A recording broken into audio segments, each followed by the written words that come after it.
tell you here today with every fiber of my PhD holding being, women need cardio. The problem is that many women, for most of your life, and you might be one of these people, they overdid cardio. They did way too much cardio all of the time at max effort, or they did tons of group fitness with no intention. And this is only a problem when it's done excessively. If people are barely meeting the exercise cardiovascular training guidelines of 150 minutes of moderate or 75 minutes of vigorous, what you do for a week in cardio doesn't matter as much as the fact that you are doing it. But many women weren't doing strength, they weren't doing power, they were overdoing cardio for fat burn or calorie burn. And then when you get to midlife and you start to have these shift and alterations in your body composition, aging is catching up to you, maybe you neglected strength training and you have low muscle mass or low muscle density, all these things, you start to realize this doesn't seem to be working anymore. But it wasn't necessarily cardio's fault. We want cardio in conjunction with muscle preserving activities, but we also want it to be programmed appropriately, not just for our goals, but how much we're doing in a week. Midlife women don't have to stop running. They don't have to stop endurance events.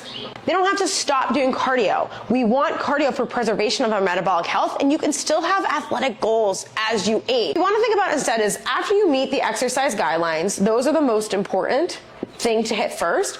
If you move past that, we're not doing everything at moderate intensity all of the time. Moderate intensity, zone 3, moderate effort cardio is not bad for us. But as we do more in a week, we want to make sure that we're dividing that and polarizing that into some hard and some easy, moderate. There's a contrast and a complexity to our exercise training.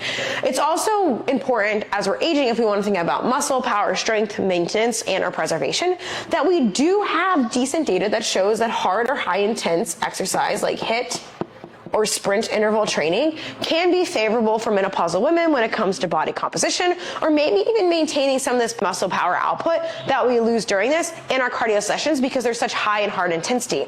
Now, it might not be realistic for you to just jump into high intensity interval or sprint interval training right off the bat, but I do like the idea for all people, but especially midlife menopausal women, of cardio. The less you're doing, the more intense it can be. But for many women, because they also struggle with recovery and or balancing or maintaining these things across the week, it's okay to just start with 1 time a week of this and build from there, or do 1 time a week of this and balance it with 2 to 3 times a week of the moderate easy. The goal is to make cardio more intentional and strategic, not just haphazard and or using it to burn as many calories as possible. To know below what you would like to see next, what do you want to learn, and block out all of the noise of the industry telling you everything that you're doing is wrong.